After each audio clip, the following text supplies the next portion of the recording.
Bismillahirrahmanirrahim. Assalamualaikum warahmatullahi wabarakatuh. Innal hamdalillah nahmaduhu wa nasta'inuhu wa nastaghfiruh wa na'udzu billahi min syururi anfusina wa min sayyiati a'malina.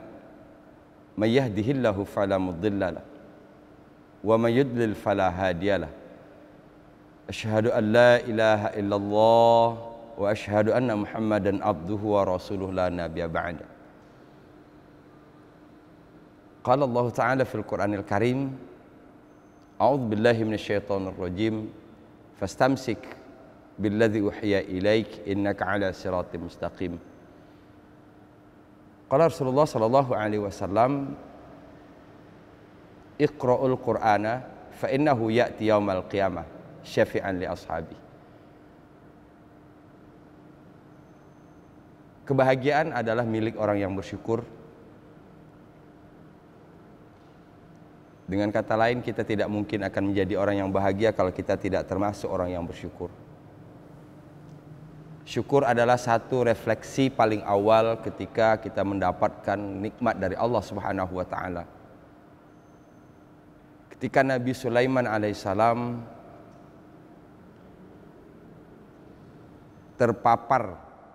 terpajang di hadapannya singgasana Balqis, maka yang pertama keluar dari lisan Sulaiman adalah hadza min fadli rabbi. Ini adalah karunia Tuhan. Lia beduani aashkuru am akfur. Karunia itu dihadirkan oleh Allah Subhanahu wa taala sebagai barometer. Apakah dia berada dalam kondisi asykuru am akfur? Apakah aku dengan karunia ini termasuk orang yang bersyukur, ataukah pilihan keduanya adalah akfuru, kufur? Dalam Al-Quran selalu kata syukur dan kufur dilawankan. Dengan kata lain bahwa bagi kita dalam membaca Quran selalu mengingatkan di tempat mana kita berada. Semua kita pasti menginginkan berada di wilayah syukur. Namun tidak sedikit kenyataannya dalam kehidupan bahwa antara keinginan dan kenyataan tidak selamanya bersatu. Membaca Al-Quran adalah satu mekanisme untuk memastikan diri kita berada di wilayah syukur itu. Kita berharap mudah-mudahan kita semua termasuk hamba Allah yang pandai bersyukur. Kaum muslimin rahimakumullah, ketemu lagi dengan bahasan tadabbur surat Yasin. Pertemuan lalu kita sudah membahas 5 ayat surat Yasin. Ingin saya kokohkan kembali bahwa tema utama surat Yasin ini berkaitan dengan mengokohkan akidah. Saya ulang, tema utama surat Yasin ini adalah berkaitan dengan mengokohkan akidah. Sehingga siapapun yang membaca surat Yasin, apapun momentumnya, tidak boleh keluar dari tema utama ini. Dengan membaca Yasin, keimanan kita kepada Allah semakin kuat. Dengan membaca Yasin, keyakinan kita kepada Rasul semakin kuat. Dengan membaca Yasin, keyakinan kita terhadap Al-Quran semakin kuat. Dengan membaca Yasin, keyakinan bahwa ada kehidupan setelah kehidupan yang sekarang semakin mewarnai kehidupan kita, sehingga kita berada di dalam kendali iman, insya Allah menjalani kehidupan ini. Kaum muslimin rahimakumullah, 5 ayat lalu menekankan beberapa poin. Pertama berkaitan dengan Al-Quran. Kedua berkaitan dengan kerasulan Nabi Muhammad SAW. Yang ketiga dikokohkan lagi bahwa Al-Quran itu diturunkan oleh Al-Aziz Ar-Rahim.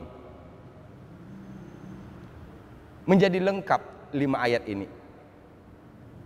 Pijakan kita dalam beraktivitas sehari-hari. Sebagai seorang muslim tidak boleh berada pada posisi keraguan. Harus yakin bahwa Al-Quran adalah panduan hidup. Al-Quran adalah pedoman hidup. Nabi Muhammad SAW adalah qudwah hasanah, adalah teladan terbaik bagi kita. Dan berpegang kepada Al-Quran membuat kita berada dalam posisi aziz, membuat kita dalam posisi aziz untuk menjemput rahman dan rahimnya Allah Subhanahu wa ta'ala. Kita lanjutkan ayat ke-6. Litunzira qauman ma unzira aba'uhum fahum ghafilun. Kaum muslimin rahimakumullah, Rasul dengan Al-Quran itu agar litunzira, agar engkau memberi peringatan kauman, satu kaum, ma unzira aba'uhum, ma unzira aba'uhum, yang belum diperingatkan oleh bapak-bapak mereka. Akibat mereka tidak mendapatkan peringatan dari bapak mereka, fahum ghafilun, maka mereka berada dalam satu kondisi, berada dalam satu situasi yang disebut oleh surat Yasin dengan ghafilun, lalai. Pelan-pelan kita coba urutkan makna ayat ke-6 surat Yasin ini. Litunzira, Allah memastikan bahwa Nabi Muhammad SAW betul-betul bagian dari 25 Rasul. Innaka laminal mursalin. Untuk menepis keraguan Nabi dalam bergerak, untuk menepis keraguan Nabi dalam berbuat, dan untuk menepis keraguan Nabi dalam menjalankan dakwah. Dimulai dari litunzira qauman, agar engkau ya Muhammad memberikan peringatan kepada kaum. Siapa kaum ini? Al-Quran menyebutnya sebagai ma unzira aba'uhum, ma unzira aba'uhum. Bapak-bapak mereka belum sempat memberi peringatan kepada mereka. Bapak-bapak mereka belum memberi peringatan kepada mereka. Di dalam berbagai tafsir dijelaskan bahwa yang dimaksud dengan kauman ini adalah masa fatrah antara Nabi Isa dengan Nabi Muhammad SAW. Kalau kita tidak salah, ini jeda waktu antara Nabi Isa dengan Nabi Muhammad SAW itu sekitar 600 tahun. Selama kurun itu mereka tidak mendapatkan peringatan. Akibat dari tidak mendapatkan peringatan disebut di ujung ayat 6 itu fahum ghafilun, fahum ghafilun. Kaum muslimin rahimakumullah, saya coba terjemahkan ini dengan dua sisi. Pertama, ayat ini menjelaskan realitas sejarah bahwa kondisi ghafilun, ghafilun itu lalai, yang dialami oleh masyarakat dari zaman Nabi Isa sampai Nabi Muhammad SAW. Mereka lalai karena disebabkan tidak mendapatkan tunzir, tidak mendapatkan peringatan. Itu yang pertama. Yang kedua, menjadi pelajaran bagi kita bahwa orang yang tidak mau diperingatkan, orang yang tidak mendapatkan peringatan, maka akan bernasib sama ghafilun, akan bernasib sama ghafilun. Ghafilun itu lawannya zakara, ghafala lawannya zakara. Ghafilun lalai lawannya zakara. Zakara artinya ingat. Kalau di awal saya sebutkan bahwa kita selalu berada dalam dua kemungkinan. Dua kemungkinan. Kalau tadi dari awal syukur kufur.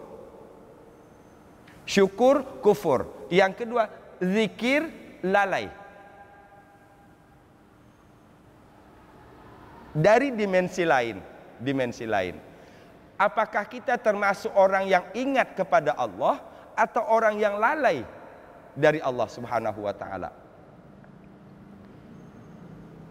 Kaum muslimin rahimakumullah. Inilah tugas yang diemban oleh Nabi Muhammad sallallahu alaihi wasallam dengan keyakinan dia sebagai seorang rasul, dia berada di jalan yang lurus, menambah kuat keyakinan itu, tidak boleh ragu sedikit pun. Kamu sudah melangkah di jalan yang tepat, kamu persis berada di jalan yang benar. Dan Quran yang dibawa ini berasal dari Al-Aziz Ar-Rahim.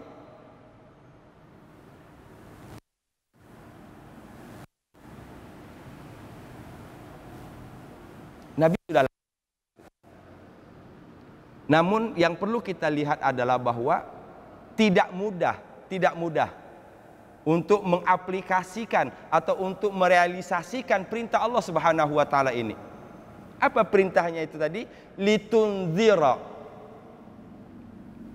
Tunzir itu dari kata anzara.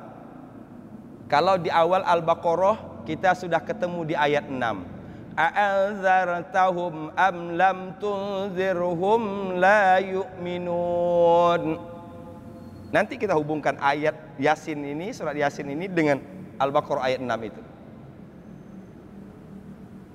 Yang menggambarkan bahwa dalam satu komunitas tadi, aba'uhum, kauman, ma'unziru aba'uhum, kaum yang tadinya tidak sempat atau belum sempat diberi peringatan oleh bapak mereka, ketika diperingatkan oleh Rasul sallallahu alaihi wasallam, terbagi dua lagi. Ada yang kemudian ikut kepada peringatan Nabi, ada yang tetap dengan keadaan mereka.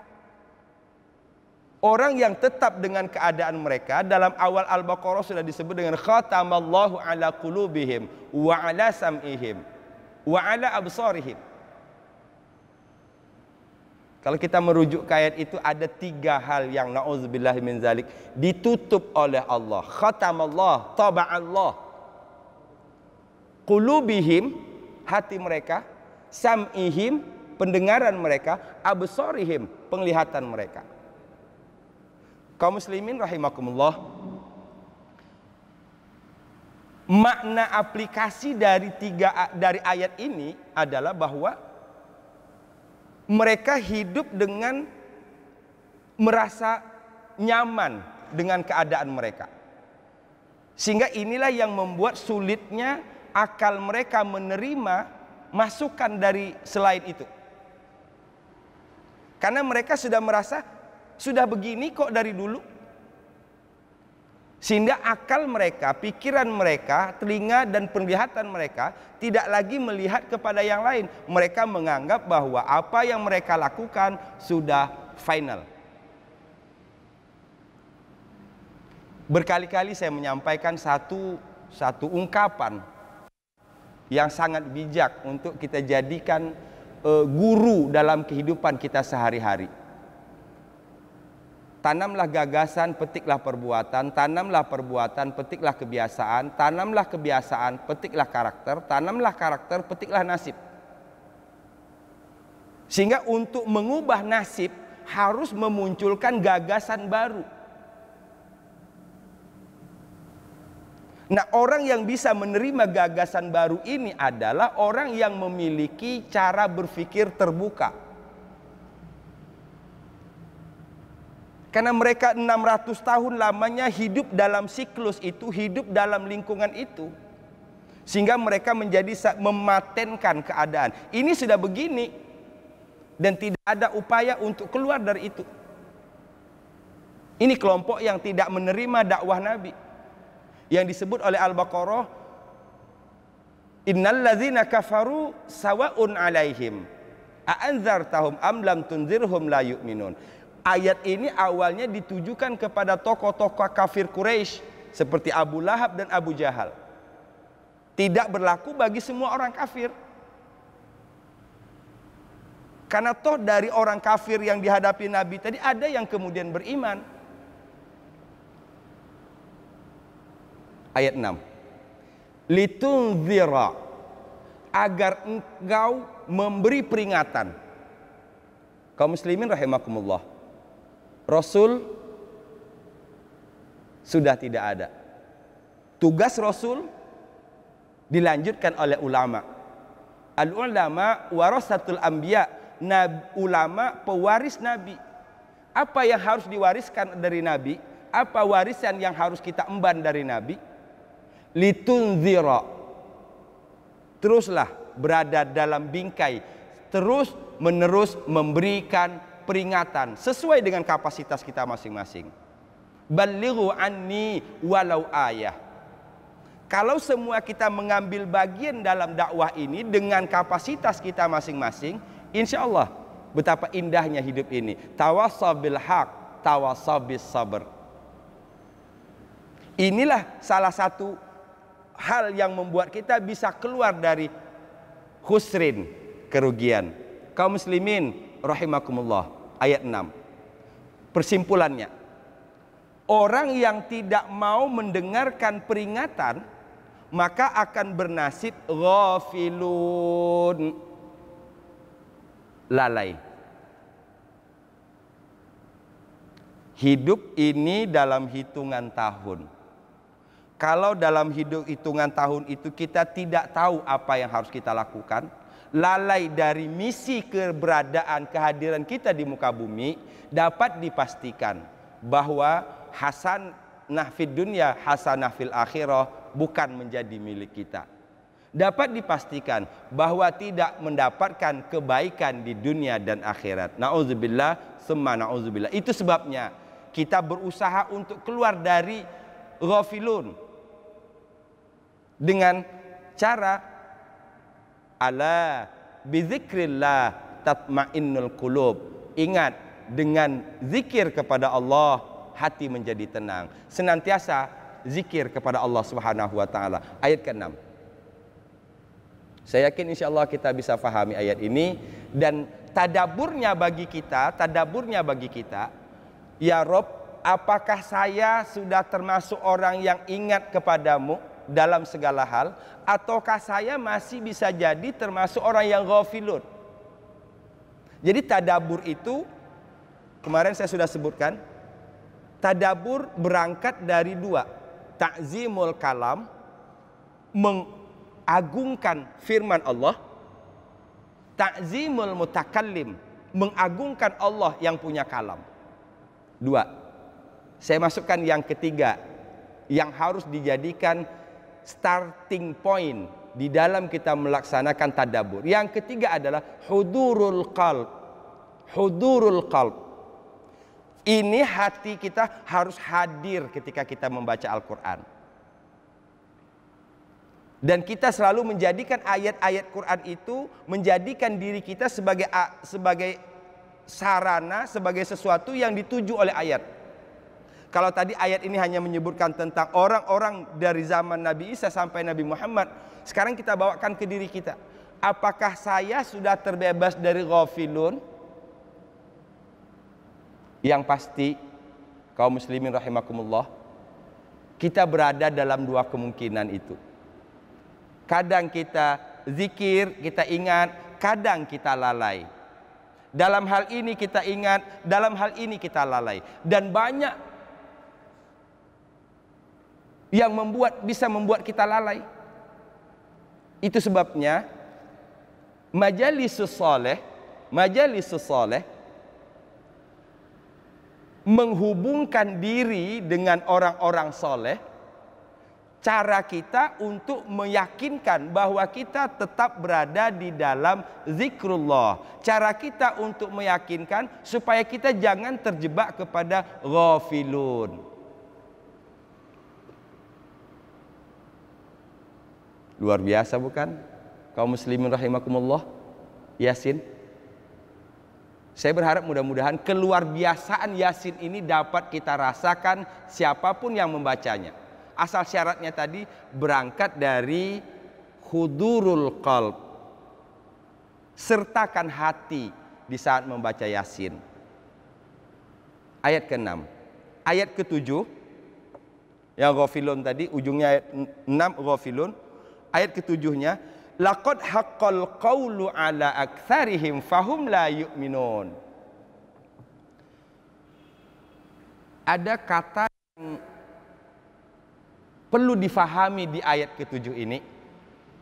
Laqad haqqal qawlu. Laqad haqqal qawlu. Ada dua taukid, lam sama qad. Sungguh. Haqqal qaul. Haqqal qaul. Kalau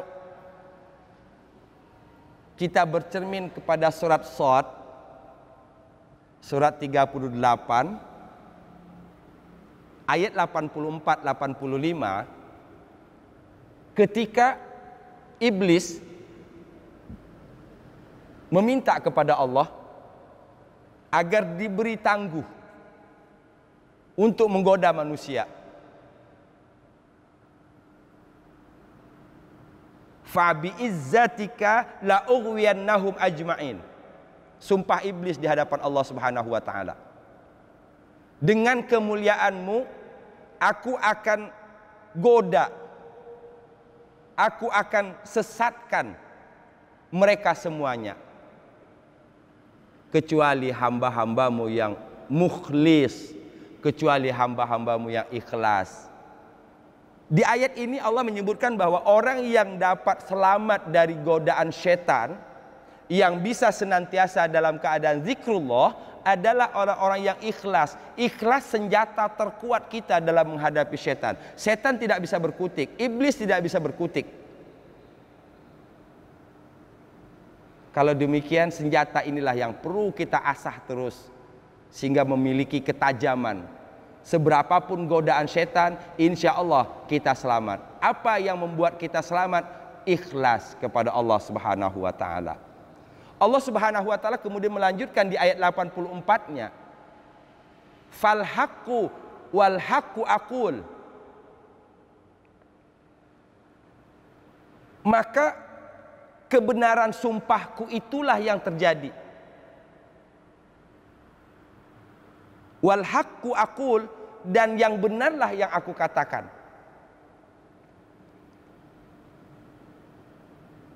Di ayat ke-7 ini menyebutkan bahwa laqad haqqal qawlu ala aktsarihim. Ini kalau kita fahami begini, karena mereka larut dengan kebiasaan mereka, larut dengan kehidupan mereka, mereka tidak menerima peringatan dari manapun, ditambah lagi muncul satu sikap bahwa inilah yang benar. Mereka menganggap berjalannya kehidupan itu sebagai sesuatu yang sudah final dan tidak perlu diotak-atik lagi. Inilah yang tanpa disadari hari demi hari membuat laqad haqqal qaul. Kita contohkan begini. Secara sunatullah, orang yang mandi bersih. Orang yang mandi bersih. Kalau tidak mandi-mandi berhari-hari, berbulan-bulan, maka dapat dipastikan dia tidak bersih. Dia tidak bersih karena tidak mandi-mandi. Ini laqad haqqal qaul. Contoh lain, makan membuat kita menjadi kenyang. Kalau tidak makan-makan, maka kita lapar. Saya buat bahasa sederhana bagaimana kita memahami ini. Laqad haqqal qaul ala aktsarihim. Kebenaran itu sudah berlaku kepada kebanyakan mereka. Apa kebenarannya? Oh, mereka tidak bisa keluar dari siklus hidup mereka. Mereka tidak mau menerima masukan dari orang lain. Mereka tidak menerima peringatan dari orang lain. Akibatnya apa? Fahum la yu'minun. Mereka tidak beriman. Mereka tetap dalam keadaan ghafilun. Mereka tetap dalam keadaan ghafilun. Jadi orang yang jadi sasaran dakwah itu terbagi dua. Yang mau membuka diri, yang bersikap berpikiran luas, terbuka, mendengarkan masukan orang. Jadi kalau dari sisi ini kita lihat bahwa mereka itu karena sudah mengklaim diri mereka benar sehingga susah untuk dimasuki. Muncullah sombong. Muncullah sombong. Nauzubillahi min zalik. Mengapa sifat sombong, sikap merasa diri benar sendiri itu sangat berbahaya? Karena tidak mampu menggeser kita, tidak mampu mengubah kita dari buruk menjadi baik, dari baik menjadi lebih baik. Kaum muslimin rahimakumullah. Ini salah satu di antaranya tadi. Mereka terus menerus menjalani hidup kesehari-hari begitu, dari pagi sampai tidur lagi, dari bangun sampai tidur lagi, terus berada dalam siklus itu.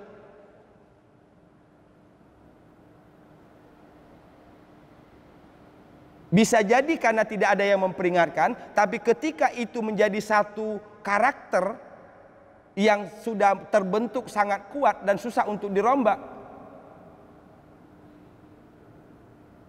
peringatan demi peringatan tidak akan masuk kepada mereka. Kaum muslimin rahimakumullah. Kalau dalam Al-Quran menyebutkan wa tawasau bil haq. Kata tawasau itu each other. Kita tidak terlahir menjadi penasehat semata, atau kita tidak dilahirkan hanya untuk menerima nasihat saja dalam segala hal. Ada bidang yang kita harus memberikan tausiah, memberi nasihat. Ada bidang yang kita harus siap menerima nasihat.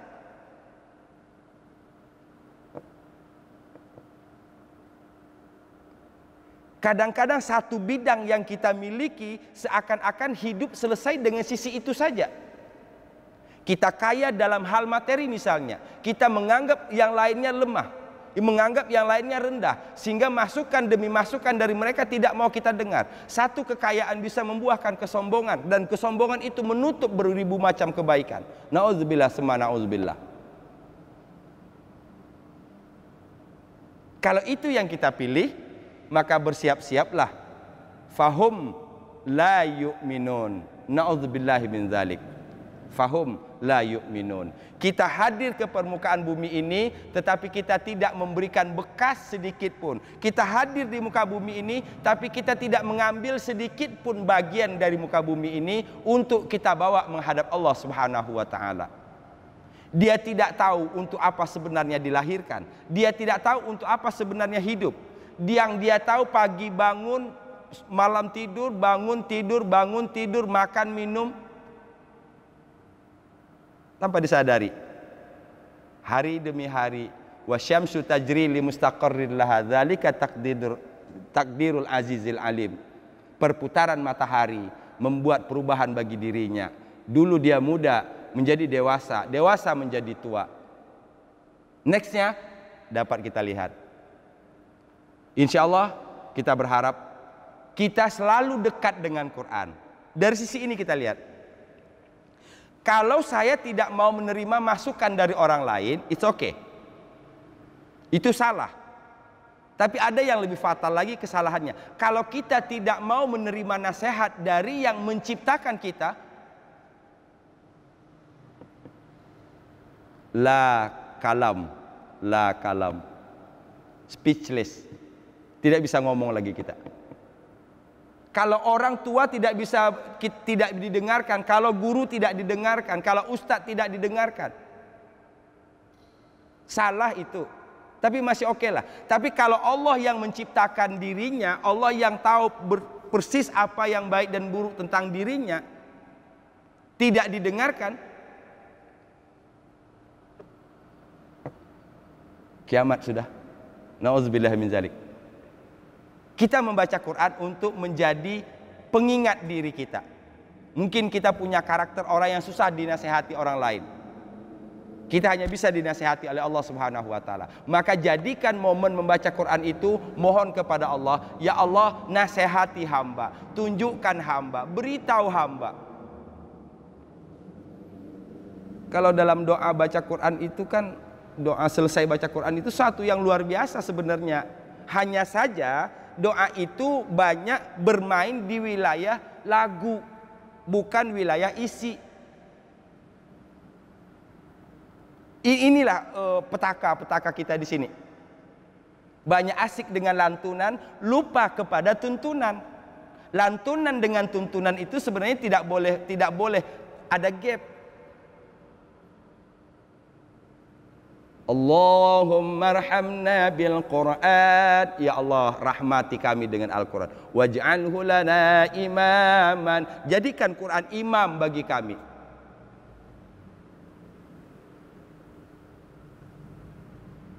Allahumma zakirna, ya Allah ingatkan kami, minhu manasina, dari apa saja yang kami lupa dari Quran ini. Adakah keikhlasan kita betul-betul minta diingatkan oleh Allah ketika baca Quran?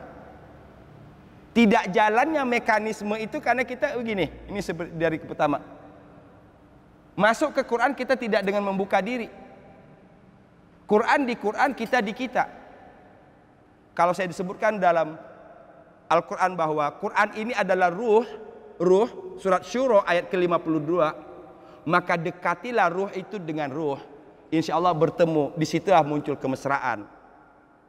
Disitulah saling berbagi. Kita mendapatkan energi, kita mendapatkan kesehatan, kita mendapatkan tausiah, kita mendapatkan peringatan, kita mendapatkan ketenangan, kita mendapatkan curahan rahmat Allah Subhanahu wa taala. Ini semua saya sampaikan untuk meyakinkan bahwa tidak ada alasan kita untuk tidak membaca Al-Quran. Kaum muslimin yang dirahmati oleh Allah Subhanahu wa taala, kesempatan ini, dua ayat ini ingin saya simpulkan. Pertama, kaum yang disebut dengan fatrah antara Nabi Isa alaihissalam ke Nabi Muhammad sallallahu alaihi wasallam yang 600 tahun kurang lebih, mereka tidak mendapatkan peringatan. Akibatnya mereka disebut ayat 6 ujung ghafilun, lalai. Ketika bertemu ayat ini, bawakan ke dalam diri. Apakah saya termasuk orang yang sudah zikir ataukah saya berada dalam posisi lalai? Ampuni dosa saya ya Rob kalau seandainya kami banyak lalai dalam hidup ini. Ada doa, ada muhasabah,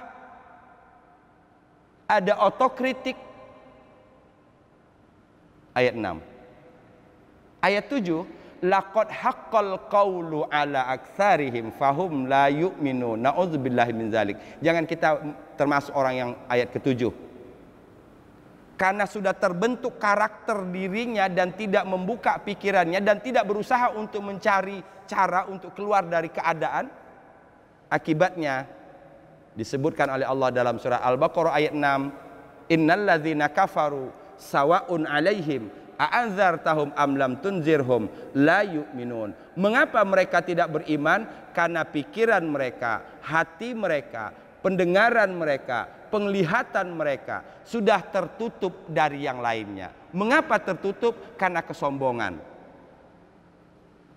Mudah-mudahan setiap kali kita baca Quran, Allah hancurkan bibit-bibit kesombongan dalam diri kita. Dan Allah tanamkan rasa butuh kepada Allah Subhanahu wa taala. Kaum muslimin rahimakumullah, mudah-mudahan dua ayat ini dapat memberikan tambahan bagi kita sehingga kita insyaallah senantiasa berada di jalan yang lurus. Siratim mustaqim. Ihdinas siratal mustaqim. Wal afu minkum. Wassalamualaikum warahmatullahi wabarakatuh.